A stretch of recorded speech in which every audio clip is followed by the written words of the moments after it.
We haven't really caught up since the beginning of the season, but just wondering how you're feeling right now. It looks the way that Sheldon has been able to roll these lines. That you guys have a real good thing going with Arseni and Brownie. Brown. Yeah. Thank you. Yes. Yeah, no, it's been great. Those guys have been playing fast, playing strong, and he trusts us in the D zone. So, we just keep playing smart hockey, making it easy on ourselves, and we just try to make it hard on the other team, whoever it is.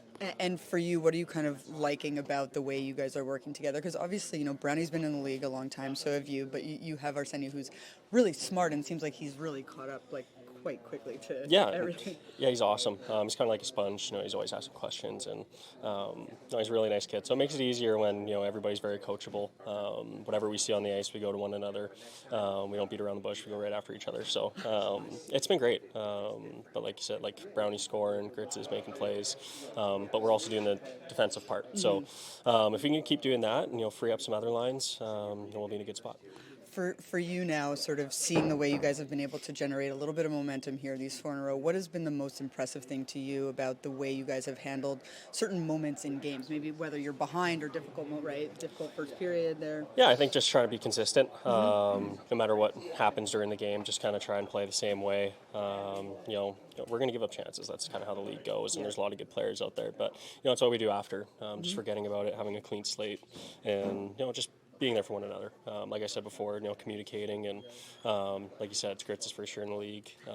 But at the same time, might be my 5th or 6th. But we're out there together. It's a 5-man group, so the more we talk, the more we'll do good. Everyone has sort of mentioned this idea of there's a certain maturity that's really developed, and I know that you only came in halfway through last year, but are you able to sort of identify some of those things? Yeah, I think so. It might be harder because you weren't here all of last year, but you did have a taste of it, right? Yeah, I think so. Especially it's nice having a healthy team. Obviously, we have a couple guys out, but for the majority of it, we have a pretty healthy team. So I think the more we have health and good fortune, all that kind of stuff, the more consistent our game will be. Just because last year there's a lot of guys coming in and out, all that kind of stuff. But like I said, it's next man up mentality. It shows the maturity of the guys who are coming in, and we want to be one of those teams that night in night out, whoever's playing, we're going to be hard to play against. Challenge of Toronto here. Yeah, it's going to be a challenge. We have a tough schedule coming up, and but it's always nice that way. Kind of prepares you going into the season, and we're going to get through this stretch, and we're going to get through it together. On the road, at home, wherever it is, we'll do it together. Lastly, one of the things that we talked about a little bit last year and earlier on in training camp is you had been a part of this team for a few months, never been on the ice when Jack was around. Yeah. What's it like to sort of be part of it and sort of see that magic up close? Man, he's so good. Like both Hughes brothers, they're awesome. They're very relaxed, and it almost makes you more relaxed. Just seeing how calm and patient they are with the puck, and if they're not sweating, then we're kind of chilling too. So, but no, they've been great. You can just see it in their game. Playing against them, it was really hard, just how fast, quick he is. But to see it up close in practice every day, it's a special thing. Both brothers, great skaters, and they're even better people. So. Thanks, Scotty. Appreciate it. Dilly, one of the things that over the course of this winning streak that a lot of guys have really talked to is about a new level of maturity, not just in the game, but in the locker room and approach. So I'm wondering, as a veteran, as someone who experienced what you guys did last year, what you're seeing from your vantage point in that regard. I definitely think there's a lot of truth to that. It's not going to compare everything to last year, but this is our second year now with Sheldon. Less new faces this year, I would say, as opposed to last offseason. Just these first 5-10 games, I don't think there's going to be any easy games for us this year, but we really wanted to emphasize our start to the season, our start here at home, this building, and just kind of building not want to play here for other teams type of mentality. A tough building to play in.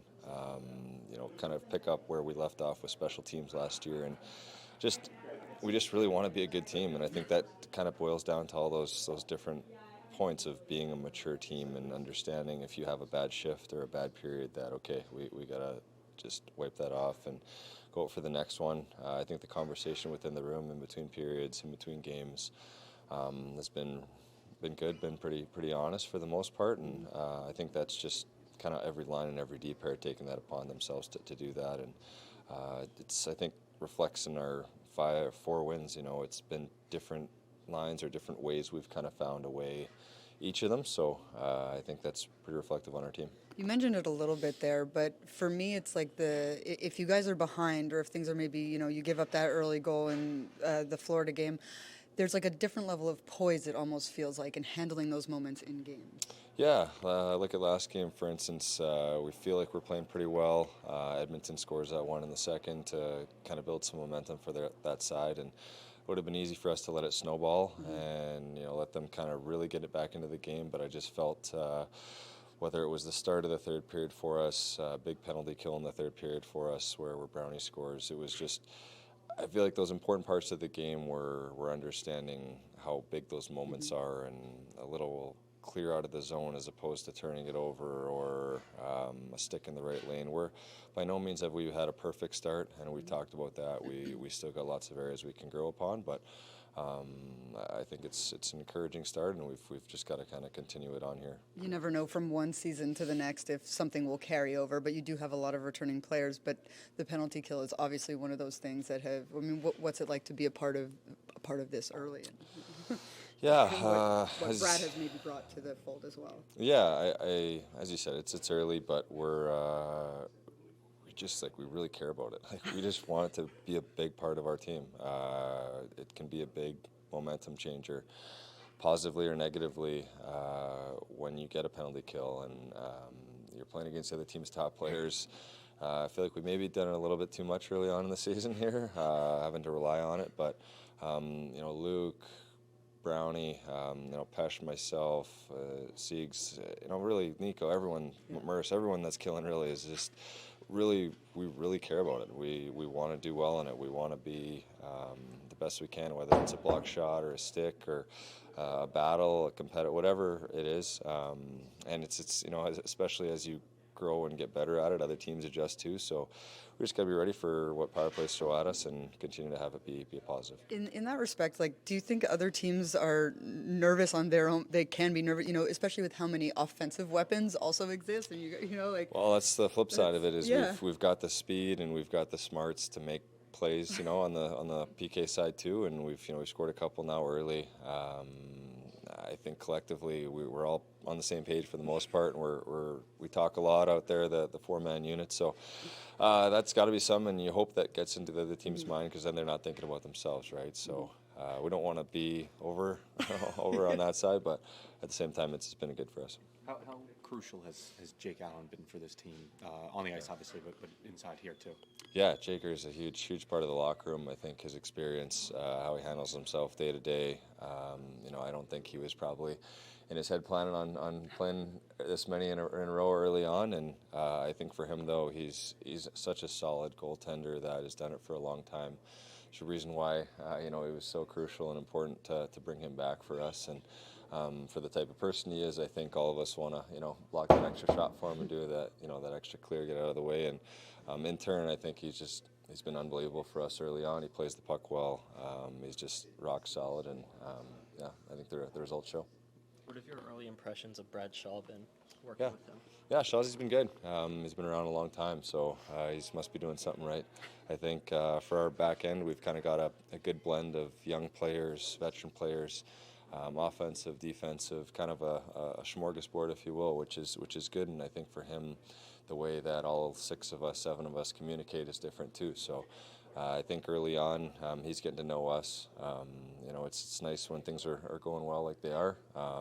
Everyone's in a good mood for the most part, players and coaches. But I think for Shawzy, he's a really good communicator that first and foremost loves the game. You can sit and talk to him about anything, any situation, which there's not a lot of situations he hasn't been in. So it's great for us to learn, and hopefully we can keep getting better. How much has coming into this season knowing Sheldon and his systems contributed to the strong start as opposed to last year where you didn't know him yet? Yeah, I think that's a big part of it. I think we all know the expectations, just individually for our roles and where we fit in on the team, as well as what our systems are, our D zone, our neutral zone. Not much has changed. So it's been a lot more of reacting as opposed to thinking. I think a lot of the video we've been doing now is more of, you guys, we know this. This is what it needs to look like, and it's good. We got big expectations within our locker room, within our group, which we want to continue to build on. And from day one at training camp right on through here through 5 games. It's been high level and high pace, which is great.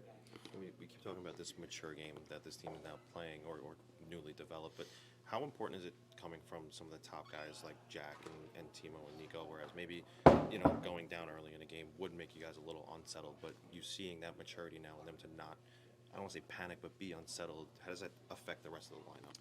Well, it just kind of bleeds through that when those guys are playing the right way. It's tough for anybody else to not play the right way as well, right? And I think those guys are just kind of understanding that the more vocal and it's communicated to them that, hey, you guys are our leaders, you're our best players, and we're going to follow you guys into the battle, into the fight. And we've been in 1-goal games, last minutes goalies pulled a bunch here through the first little bit, and there's been some adversity within games. We're dealing with adversity and injuries already, and different approaches and different game plans we've had to adjust to on the fly, and I think our group's done a good job of handling it. Again, it's really early on in the season, but this is a good starting point for sure for us and for everybody individually in here too. Thanks, Dilly. Thanks, guys. The, I guess, obvious question here is, will you be able to get to Game 7, Jays? I will not. It's family night for me. We saw Steph Nason. I know he's getting closer. You kind of have a back-to-back coming up here. Is he going to be able to maybe get in one of these 2 games? We'll see. He's not going to play tomorrow. We'll see about the second half of the back-to-back. It's just going to be, how he is. There's another hard practice for him, so just have to see where he is when we get back. We've talked a lot about a developing maturity in game, just the way you guys are handling moments. What are the specific things that stick out to you most? Maybe if you guys are down in a game or you let in a goal. What are those? Yeah, I don't know. I mean, we've been talking about this a lot. Like, I know media needs stuff to talk about and ask me about, but we played 5 games here. I think you can't make any proclamations, positive, negative, any of this kind of stuff. It's way too early. Yeah, I like how we've handled, different situations that have come up in games. Whether it's the early penalty kills, you need them, not letting the team get life. Whether it's scoring early and getting the lead and taking care of it, or getting behind but not panicking, and finding your way back. Like, all those things are good and positive signs, but it's 77 of these things left here, and we watched the game back from the other day. We didn't play very well against the Oilers, quite frankly. So and you go back through. There's so many things that we can do way better, and we need to do way better. It's one thing to win games, in the early going in October while teams are trying to find themselves, but we're trying to build something sustainable here. In order to do that, we have to play a lot better. What areas did stood out from that standpoint of needing to be better? Just everywhere. Our overall structure, our checking habits, our details defensively. We can talk about the maturity and such, but to give up a goal, to give them the 2-1 goal going into the third period, like that's a real bad moment. So just little things like that, we've just got to do better, and that's the good news. That's positive, because we're doing enough things to win and put ourselves in a good spot here. Get past that threshold to win 4 games in a row and get that taken care of early in the season. Like, it's all really good and positive, but trying to build something sustainable here in order to do so, we just got to keep pushing. Stay humble and hungry and all those kind of things and.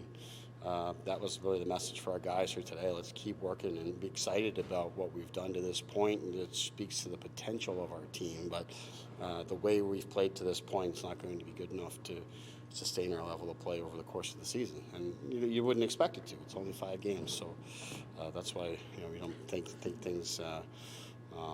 You don't overanalyze things too much to the point or get too excited or too down. And, there's some teams are real happy and excited right now, and some teams are real down on themselves. And a good portion of those teams are going to feel the opposite, in not too distant future. So let's hope that we're one that can just keep moving along here. Any thought to get Dawes maybe a game here back-to-back? Yeah, he'll play Wednesday here against Minnesota. How's Dillon up doing? He's Dillon. It's going to be a while. Yeah. Because you had Connor Brown working with Jack Hughes on and yes, Brad in a drill. I'm not sure if it was something you've done before, but is that something you're trying just to see what you got there? No, it's just the way that we had that particular drill set up. There was power play going on in the other end, so it was just sort of the numbers that were left and the players that were left in the corresponding colors. That's it. We, of course, have seen some highlight goals from Jack and Bratter, but Andre Palat being on that line, we saw it a lot last year. How does he continue to be a very good complementary player when it comes to forecheck, just being in the right positions to put those guys in? Yeah, I think the game calls for different things, and sometimes it's you need a forecheck, you need a guy to put pressure onto the puck and create a turnover. You need a guy that's going to be in the right position defensively to recover for a mistake or a turnover that those other guys might make because they're trying to make a play. You need a guy to be around the net. Like sometimes you need those kind of things. There's other times we need other things, and maybe there's a different player you wish maybe you had in that spot at that particular moment. But for the most part, Jack and Brad they're the driver. They're drivers of no matter who's the third guy on the line. Those guys are driving it, and we need someone to complement that. And we also need to have depth and other lines that are rolling too. So keep all that stuff in mind. But as I think I said before, in my time here, when we played our best hockey as a team, Pally was playing with Jack and Bratter, and that line was going well, but it also created a really good balance for us and the rest of the lineup. So all those things you consider. We've kind of seen, obviously his impact on the ice, but Jake Allen in the room, what has that, meant to this young team? He's outstanding. I mean, he's obviously been in the league a long time. He's had such great experiences. He's been on winning teams. So his perspective goes a long way. He's absolutely team first. He really wants to see this team do well, and he wants to win here with this team, and showed that with his commitment to staying here. And then you look at the situation now. Markey goes down, and he's got to step up, and he's just been rock solid. And then some of it's what he says. Probably the more important part of it is just what he does. He's very consistent in his preparation, and his detail. No detail, is too small for him. The work he does on the ice, off the ice, he's always prepared for whatever's coming. And in this case, it's a little bit more of a workload, and he's unfazed by it, and that gives the team confidence. How important has Brad Shaw been to this group? He's been great. I think obviously the penalty kills we've mentioned hasn't missed a beat, and that was important because clearly that's one of the areas that was really strong for us last season. So for the group to come together that way, even though we have some new players on it, has been really good. But it's just, we wanted a new voice and a different voice on the back end with the defensive group that we have and the mix that we have with our veterans and young players. And Shazzy's just got so much experience around the league of working with just that, established veterans, but also high-end young players that need to get better quickly. So to that end, I think he's good for the group, and then he's good for me and our coaching staff too. He's a very smart guy with lots of great perspectives, and he's a great coach himself. He's worked under very good coaches in the league, and he's come from a different place. I mean, I've come in almost each spot along the way for me as a coach. I've been in a spot where we have lots of talent and high expectations and all these kind of things that I've really only ever coached in that type of environment. Rashazi's he's had a little bit of everything. He's been around the league enough that he's had to find different ways to win. He's had to maximize the group. He's had to coach a very solid, sound team game. All those kind of things I think complement me and our staff very well. Thanks, Sheldon.